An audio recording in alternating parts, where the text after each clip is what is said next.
What's going on, everybody? Grim Repair here. Today we're going to be changing out the thermostat on a 2010 Cadillac DTS. The time is currently 3:32, just to give you an idea how long it takes. Video helps you out, be sure to give it a like. Tools used in the video were a small flathead screwdriver, a flex head ratchet with a 10mm. I used 2 of these hose clamps, and 1 of these cool hose clamp pliers. There'll be links down below to the thermostat and all the tools used in the video. First thing we're going to do is open the hood. You want the engine to be cool when you do this, so make sure it's been sitting for a while. The thermostat is located down here. I'm going to slide a drain pan under to catch any coolant. Probably have some towels handy, would help too. You take some of these hose clamp vice grips just to keep the leaking to a minimum, and we're going to clamp off the upper radiator hose right there. I'm going to take these hose clamp pliers and remove this hose clamp here. And there'll be links down below to all the parts and tools used in this video.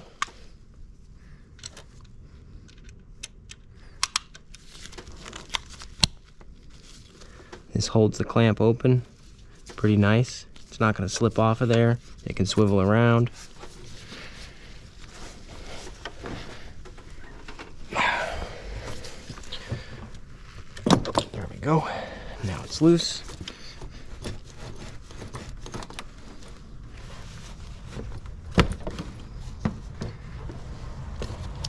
And the hose is tucked under here.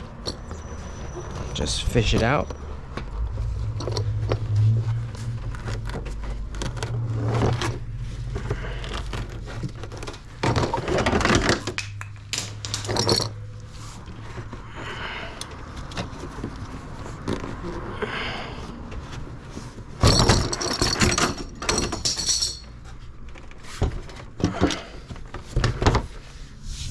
Set it aside.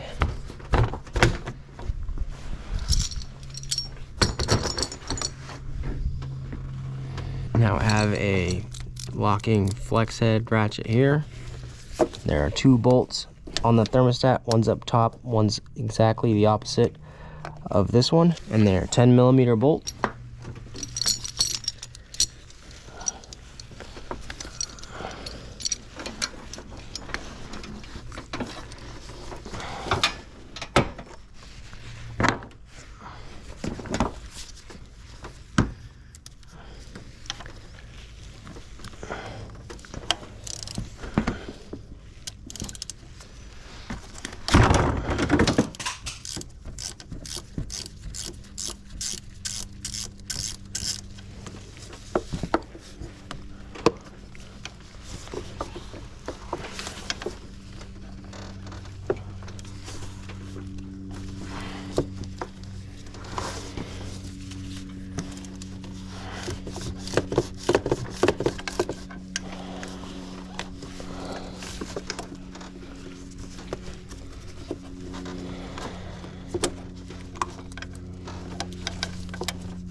Kind of feeding the ratchet down there to get the bottom one.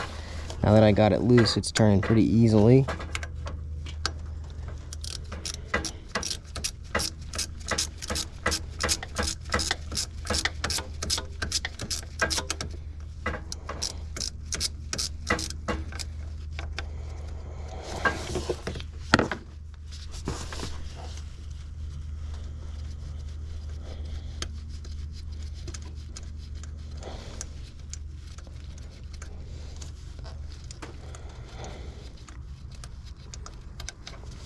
All right, it's out.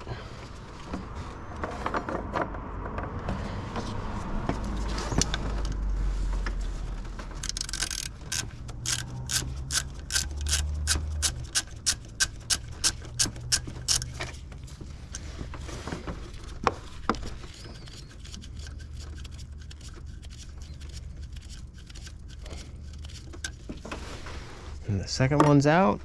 Now we're just gonna pull this off. Getting a little bit of coolant. Move the drain pan if we need.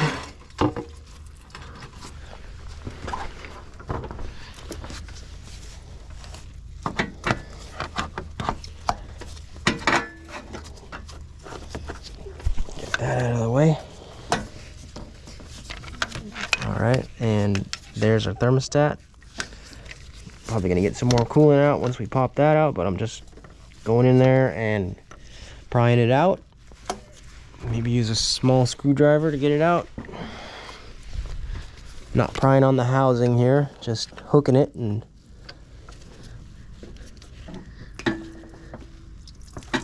yep, there comes some more coolant.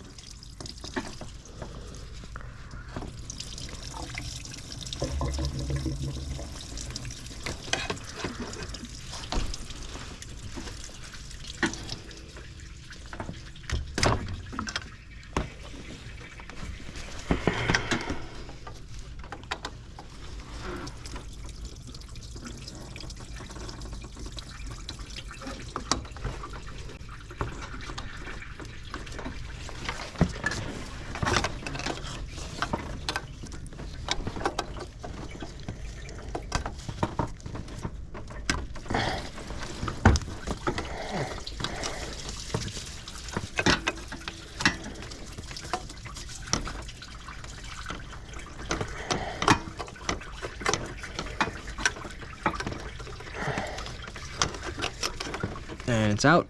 There's an O-ring goes around this. Gonna have to get that out as well. And it's out also. There's a little thing here. You want to make sure that this is facing up when you install it. Make sure it's the same as the new one. Pretty much anyway. Probably won't be totally identical, but same length. Feel around in there, make sure it doesn't feel nicked or gunked up with anything. Same thing on the housing side. This is a little dirty. We're gonna get some paper towels and kind of clean that up.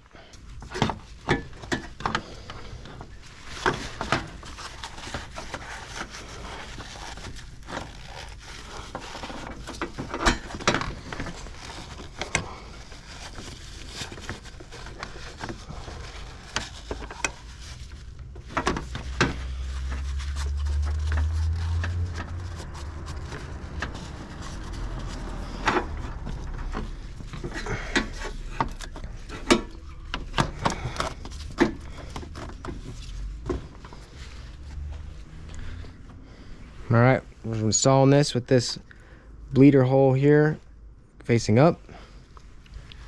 And it's just gonna slide in there.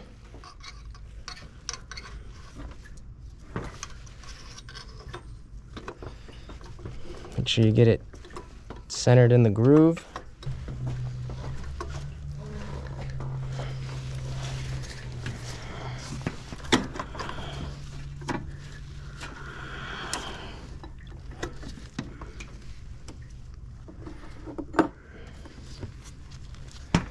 Now we're going to get both of these bolts started.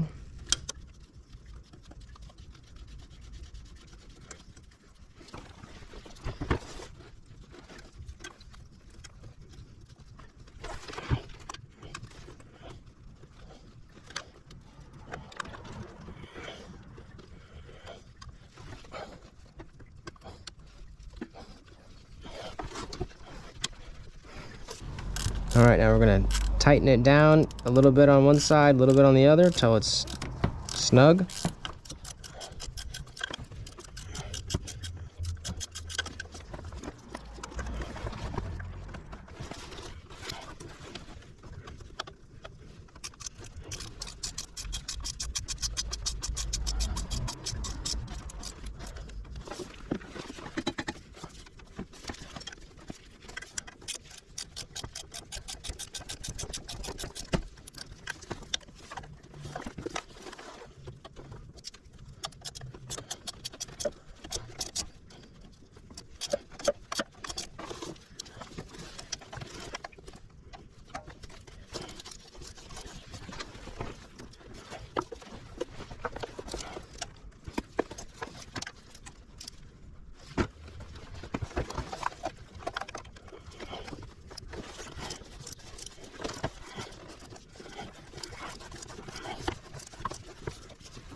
All right, we're not going crazy. We're just tightening into an aluminum housing.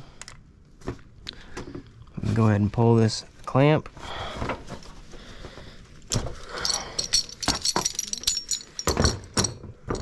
Bring the top hose back over.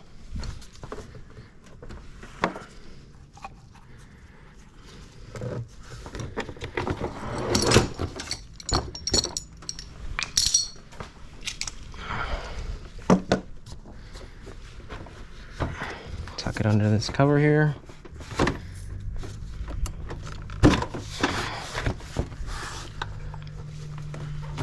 Slide it back on. These clamps are nice because this one's staying open, so.